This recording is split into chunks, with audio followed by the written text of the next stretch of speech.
capacitada. E a ordem de Deus é: ouve, servo meu, a quem eu escolhi. Aleluia.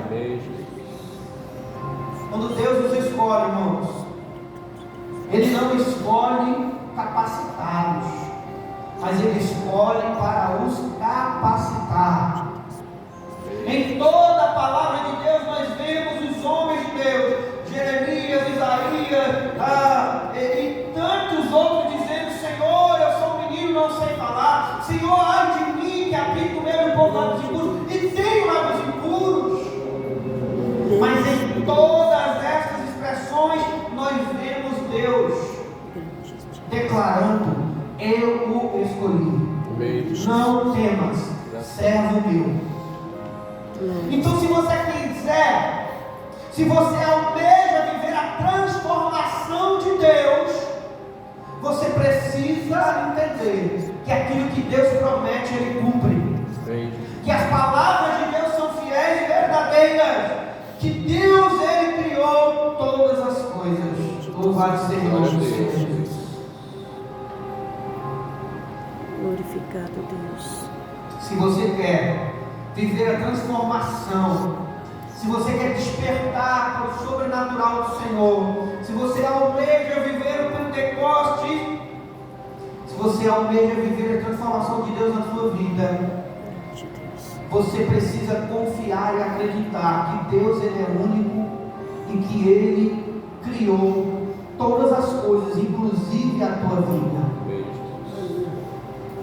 Ele nos criou de maneira, irmãos, que até hoje os homens tentam clonar, tentam repetir e não conseguem.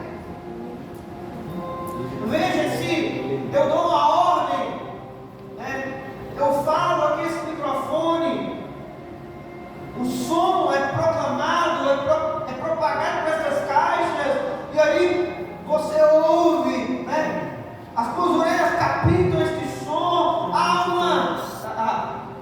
uma energia, uma transformação do cérebro que envia as coordenações para que você dê glória, para que você aleluia, para que você exalte.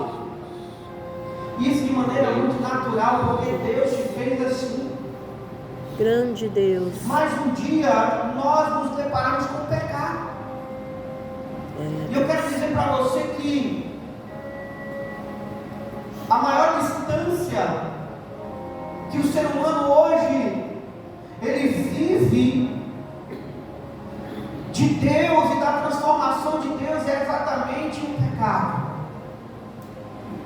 O pecado faz separação entre nós e Deus. Se nós olharmos no versículo 6 em diante, do capítulo 44 até o 20, ele diz, eu vou ler apenas alguns. Olha o verso 6: eu sou o primeiro e o último, além de mim não há outro Deus. Haverá outro que seja igual a mim? Pois que venham à minha presença, apresente as suas razões e provem que está dizendo a verdade. Quem anunciou tudo o que ia acontecer? Já houve alguém que desde o princípio sempre pudesse contar as coisas do futuro? Meu povo, não tenha medo, nem fique apavorado. Não é verdade que desde o princípio eu sempre anunciei a vocês o que ia acontecer? Vocês são as minhas testemunhas de que isso é verdade. Será que há outro Deus além de mim? Não, não existe outro protetor, eu não conheço nenhum. É interessante que até o versículo 20 ele entra no contexto aqui da idolatria. E o profeta de Deus é usado pelo próprio Deus de uma maneira do seguinte: ele diz assim: olha, o que vem na cabeça de alguém que retira da mata uma madeira, a esculpe, a outra ele coloca na fogueira e diz: olha que fogueira boa, está me aquecendo. Mas ao mesmo tempo ele olha para essa madeira, ele coloca, ele delimita o homem ali, ele faz uma delimitação humana e ele diz: agora esse é o meu Deus, eu vou adorar.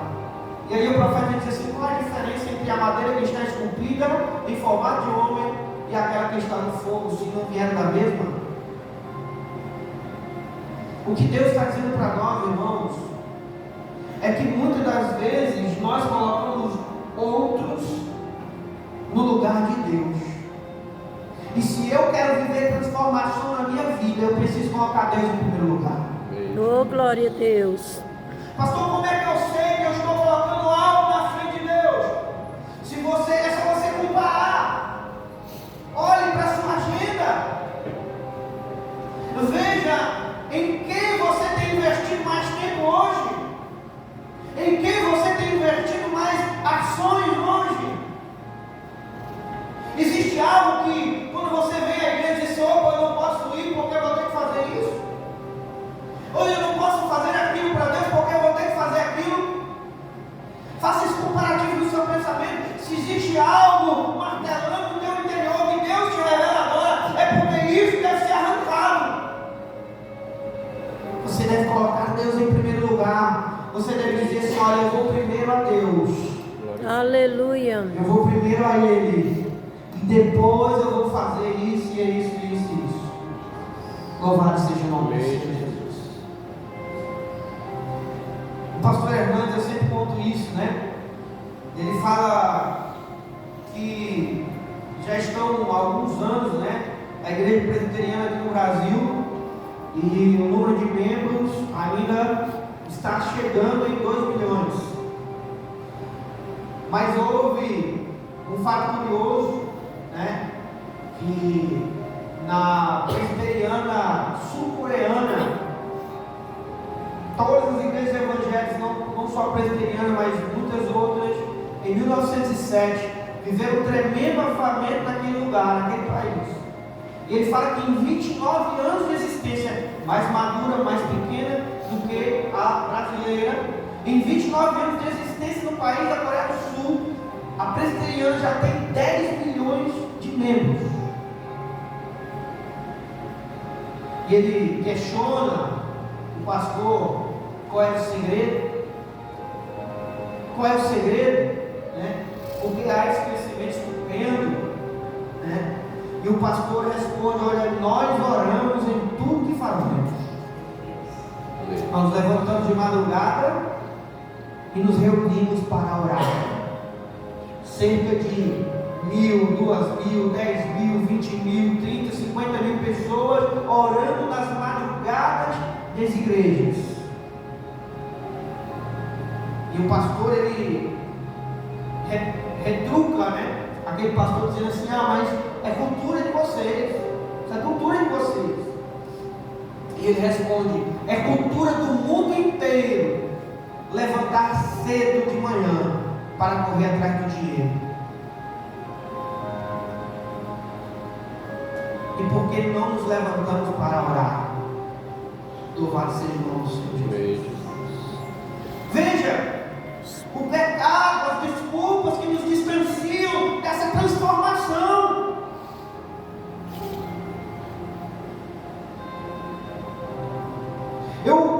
Eu fico olhando e digo assim: olha, nós temos que orar, nós temos que orar, nós temos que clamar ao Senhor, nós temos que pedir a Deus.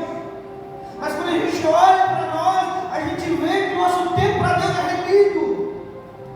A verdade, irmãos, é que nós damos migalhas a Deus. Nós não damos o devido tempo a Deus. E esse pecado nos distancia desta transformação. E nós temos que reconhecer e pedir perdão: Senhor, perdoa-me, ó Deus, que coloco outras coisas além de Ti.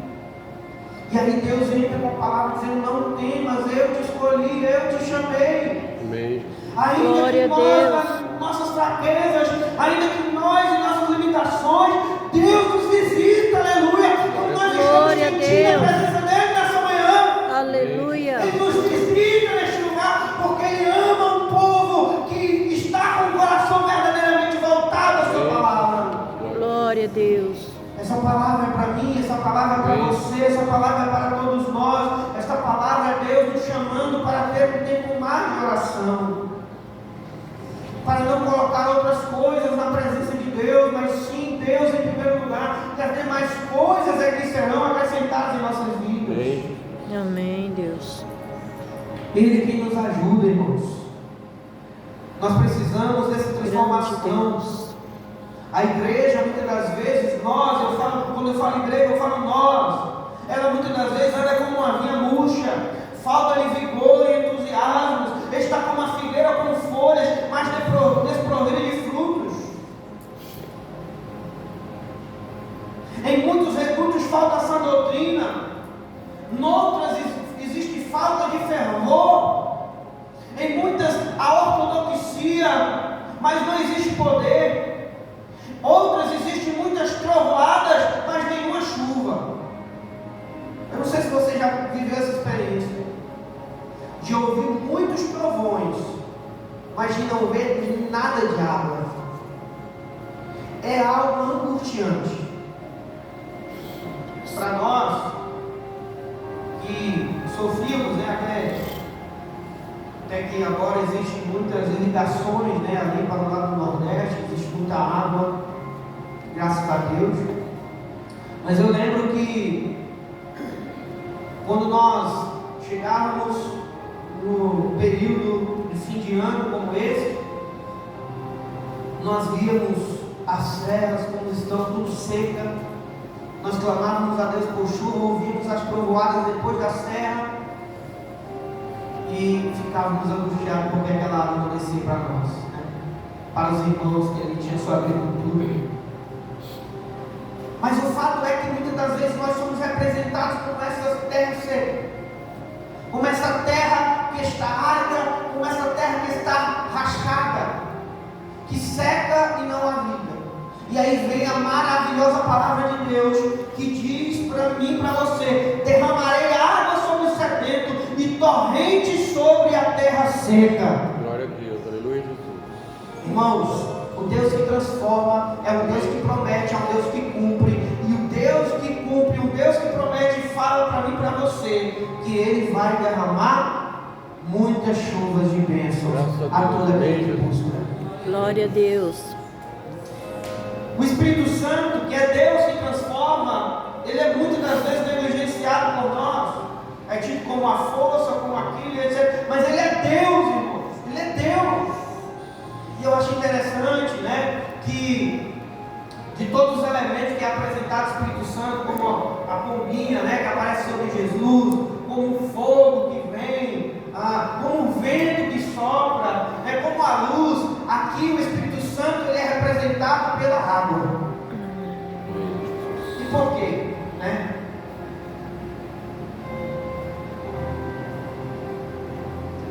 Porque sem água não há vida.